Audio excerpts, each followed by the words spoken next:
മുതിർന്ന കമ്മ്യൂണിസ്റ്റ് നേതാവും CPM general സെക്രട്ടറിയുമായ സീതാറാം യെച്ചൂരി അന്തരിച്ചു. നെഞ്ചിലെ അണുബാധയെ തുടർന്ന് all India institute of medical സയൻസിൽ ചികിത്സയിലായിരുന്നു. വിട പറഞ്ഞത് ഇടത് രാഷ്ട്രീയ കനൽ രാജ്യത്ത് ജ്വലിപ്പിച്ചു നിർത്തിയ കാവലാൾ. പ്രതിസന്ധികളിൽ പതറാതെ 9 വർഷം ജനറൽ സെക്രട്ടറിയായി പാർട്ടിയെ നയിച്ചു. 1952 ഓഗസ്റ്റ് 12 സീതാറാം യെച്ചൂരിയുടെ ജനനം. തികഞ്ഞ ആത്മീയ അന്തരീക്ഷമുള്ള വീട്ടിലെ മകൻ കമ്മ്യൂണിസ്റ്റുകാരനാകുമെന്നവർ കരുതിയില്ല. പഠിച്ചു മിടുക്കനായി സർക്കാർ സർവീസിൽ സീതാറാം എത്തിപ്പെടുന്നതായിരുന്നു അവരുടെ സ്വപ്നം. 11ാം ക്ലാസ്സിൽ രാജ്യത്തു തന്നെ ഒന്നാമനായി മാറിയ കുട്ടിയായിരുന്നു.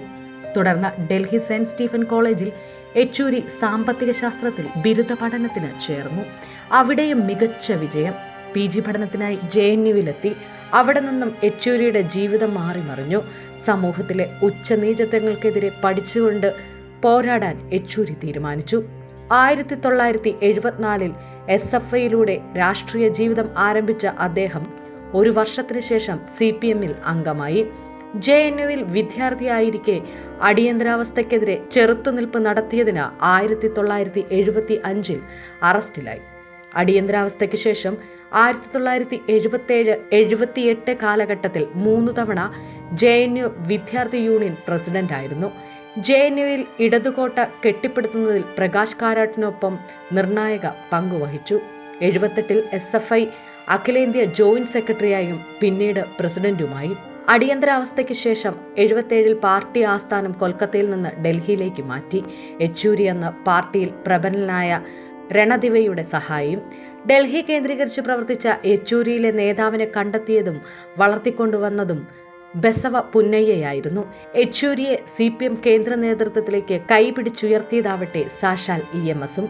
പാർട്ടി സെന്റർ കേന്ദ്രീകരിച്ച് പ്രവർത്തിക്കാൻ ആളെ തരണമെന്ന് EMS സംസ്ഥാനങ്ങളോട് നിരന്തരം ആവശ്യപ്പെട്ടിരുന്നു. യുവരക്തങ്ങളെ പാർട്ടിയിലേക്ക് കൊണ്ടുവരാൻ EMS മുൻകൈയെടുത്തപ്പോൾ 84 കാരാട്ടും യെച്ചൂരിയും കേന്ദ്ര കമ്മിറ്റിയിലെ ക്ഷണിതാക്കളായി. 85 12ാം പാർട്ടി കോൺഗ്രസിൽ കാരാട്ടിനും S രാമചന്ദ്രൻ പിള്ളയ്ക്കുമൊപ്പം യെച്ചൂരിയും കേന്ദ്ര കമ്മിറ്റിയിലേക്ക് തെരഞ്ഞെടുക്കപ്പെട്ടു. JNUയുടെ കാലമാണ് യെച്ചൂരിയിലെ രാഷ്ട്രീയക്കാരനെ പാകപ്പെടുത്തിയത്. പടിപടിയായി ഉയർന്ന് രാജ്യം ശ്രദ്ധിക്കുന്ന ശബ്ദമായും മികച്ച പാർലമെന്റേറിയനായും പേരെടുത്തു. പാകിസ്ഥാനിൽ നിന്ന് താരിഖ് അലി JNUവിലെത്തിയത് യെച്ചൂരിയുടെ കാലത്താണ്. അന്താരാഷ്ട്ര കമ്മ്യൂണിസ്റ്റ് പാർട്ടികളിലും അവഗാഹമുള്ള യെച്ചൂരിയെ തിരിച്ചറിഞ്ഞ EMS സോവിയറ്റ് യൂണിയനിലേക്കുള്ള പ്രതിനിധി സംഘത്തിൽ അദ്ദേഹത്തെ ഉൾപ്പെടുത്തി. സുർജിത് സെക്രട്ടറിയായിരിക്കെ വിദേശ കമ്മ്യൂണിസ്റ്റ് പാർട്ടികളുമായി നിരന്തര സമ്പർക്കം പുലർത്താനും യെച്ചൂരിക്ക് അവസരമുണ്ടായി. ബംഗാൾ മുൻ മുഖ്യമന്ത്രി ജ്യോതി ബസു ക്യൂബ സന്ദർശിച്ചപ്പോൾ യെച്ചൂരിയായിരുന്നു കൂട്ടാളി. സദാ പ്രസന്നമായ മുഖവും താളത്തിലുള്ള ഭാഷയും നയപരമായ ഇടപെടലും യെച്ചൂരിയെ രാഷ്ട്രീയ തലത്തിൽ തുണച്ചു. 1992 തന്റെ 38ാം വയസ്സിൽ CPM PBയിലെ അംഗമായി. PBയിലെ ബേബിയായിരുന്നു യെച്ചൂരി, ഏറ്റവും പ്രായം കുറഞ്ഞ അംഗം. 2005 മുതൽ 2017 വരെ പശ്ചിമ ബംഗാളിൽ നിന്നുള്ള രാജ്യസഭാ അംഗമായിരുന്നു. കമ്മ്യൂണിസ്റ്റ് ധാരയിലെ പ്രായോഗികവാദിയായി വിലയിരുത്തപ്പെടുന്ന യെച്ചൂരിയായിരുന്നു 1ാം UPA സർക്കാരിൽ പലപ്പോഴും കോൺഗ്രസിനും CPMുമായുള്ള പാലമായി പ്രവർത്തിച്ചത്. 2015 പാർട്ടിയുടെ അമരത്തെത്തുന്നത്. 2022 ഏപ്രിൽ കണ്ണൂരിൽ നടന്ന 23ാം പാർട്ടി കോൺഗ്രസിലാണ് യെച്ചൂരിയെ ജനറൽ സെക്രട്ടറിയായി 3ാം തവണയും പാർട്ടി തിരഞ്ഞെടുത്തത്.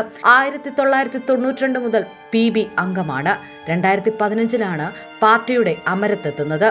ആരെയും നയത്തിൽ തന്റെ വഴിയെ കൊണ്ടുവരാൻ പ്രത്യേക വൈദഗ്ധ്യം തന്നെ യെച്ചൂരിക്കുണ്ടായിരുന്നു. ആ വൈദഗ്ധ്യം കേന്ദ്രത്തിൽ NDAക്കെതിരായ എത്രയെത്ര സമരമുഖങ്ങളിൽ രാജ്യം കണ്ടു. പൊതുശത്രുവിനെ നേരിടാൻ സഖ്യകക്ഷികളെ സ്നേഹത്തോടെ ഒന്നിപ്പിക്കുന്നതിൽ യെച്ചൂരി വിജയിച്ചു. ഇക്കഴിഞ്ഞ ലോക്സഭാ തിരഞ്ഞെടുപ്പിലും അത് പ്രകടമായിരുന്നു.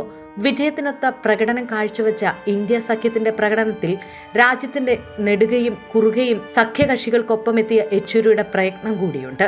രാഷ്ട്രീയക്കാരനായിരുന്നില്ലെങ്കിൽ താനൊരു സാമ്പത്തിക ശാസ്ത്ര അധ്യാപകനായേനെന്ന് സീതാറാം യെച്ചൂരി. അല്ലെങ്കിൽ യെച്ചൂരിയുടെ തന്നെ വാക്കുകൾ കടമെടുത്താൽ ഗ്രാംഷിയൻ രീതിയിൽ ഓർഗാനിക് ഇന്റലക്ച്വൽ. വീട്ടുകാർക്ക്, പ്രത്യേകിച്ച് അമ്മയ്ക്ക് താനൊരു IAS കാരനാകണമെന്നായിരുന്നു ആഗ്രഹമെന്നും യെച്ചൂരി വെളിപ്പെടുത്തിയിട്ടുണ്ട്. ഇന്ത്യയിലെ ഏറ്റവും മികച്ച വിദ്യാർത്ഥിയായി പേരെടുത്ത ഒരാളെക്കുറിച്ച് കുടുംബം അങ്ങനെ ആഗ്രഹിക്കുന്നതിൽ തെറ്റില്ല. പ്രത്യയശാസ്ത്രം കീറാമുട്ടിയാണെന്ന് പല നേതാക്കളും പറയാതെ പറയുമ്പോൾ പ്രത്യയശാസ്ത്രത്തിന്റെ പലകയിൽ യെച്ചൂരി സ്നേഹം ചാലിച്ച് ചേർക്കാൻ മറന്നില്ല. മതം മനുഷ്യനെ മയക്കുന്ന കറുപ്പാണെന്ന് കമ്മ്യൂണിസ്റ്റ് ചിന്തയ്ക്ക് പോലും യെച്ചൂരിക്ക് ബദലുണ്ടായി. മാറുന്ന കാലത്തിൽ പാർട്ടി പഴഞ്ചനായി പോകരുതെന്ന നിബന്ധന യെച്ചൂരിക്കുണ്ടായിരുന്നു. അടിച്ചമർത്തപ്പെട്ടവന്റെ ആശ്വാസവും ഹൃദയമില്ലാത്ത ലോകത്തിന്റെ ഹൃദയമാണ് മതമെന്ന് യെച്ചൂരി മയത്തിലെഴുതി. സ്വകാര്യ ദിനപത്രത്തിലെ ലെഫ്റ്റ് ഹാൻഡ് ഡ്രൈവ് എന്ന പങ്ക്തിയിൽ യെച്ചൂരി മതത്തെ വിശദീകരിച്ചത് ഇങ്ങനെയാണ്: മതം ഓരോ വ്യക്തിക്കും അവരുടെ ദൈവവുമായുള്ള പാവനവും സ്വകാര്യവുമായ ബന്ധമാണ്. മതേതരത്വം സാധ്യമാകണമെങ്കിൽ വിവിധ മതങ്ങളിൽ വിശ്വസിക്കുന്നവർക്കെന്ന പോലെ നിരീശ്വരവാദികൾക്കും തുല്യ അവകാശം ലഭിക്കേണ്ടതുണ്ട്. സരസ്വതി വന്ദനം എന്നതുപോലെ നിരീശ്വരവാദിയായ ചാവർക്കും ഇന്ത്യൻ പാരമ്പര്യത്തിന്റെ അവിഭാജ്യ ഘടകമാണ്. കടുത്ത വിമർശനമായിരുന്നു കമ്മ്യൂണിസ്റ്റ് നേതാക്കളിൽ നിന്ന് തന്നെ അന്ന് PB അംഗമായിരുന്ന യെച്ചൂരിക്കെതിരെ ഉയർന്നത്. ഇത് യെച്ചൂരിയുടെ മാത്രം അഭിപ്രായമാണെന്നും പാർട്ടിയുടേതല്ലെന്നും നേതാക്കൾ വിശദീകരിച്ചു. ഏറ്റവും ഒടുവിൽ 2004 BJPയെ ഭരണത്തിൽ നിന്നകറ്റാനായി ഒന്നാം UPA സർക്കാരിന്റെ ശില്പിയായി സുർജിത്ത് മാറിയപ്പോൾ യെച്ചൂരിക്കായിരുന്നു അദ്ദേഹത്തിന്റെ നിഴൽ. സുർജിത്തിന്റെ മരണശേഷം UPA ഇടതുബന്ധത്തിലെ സുപ്രധാന കണ്ണിയായും യെച്ചൂരി പ്രവർത്തിച്ചു. കോൺഗ്രസ് അധ്യക്ഷ സോണിയാഗാന്ധിയുമായി ഏറ്റവും അടുപ്പമുള്ള കമ്മ്യൂണിസ്റ്റ് നേതാവാണ് അദ്ദേഹം.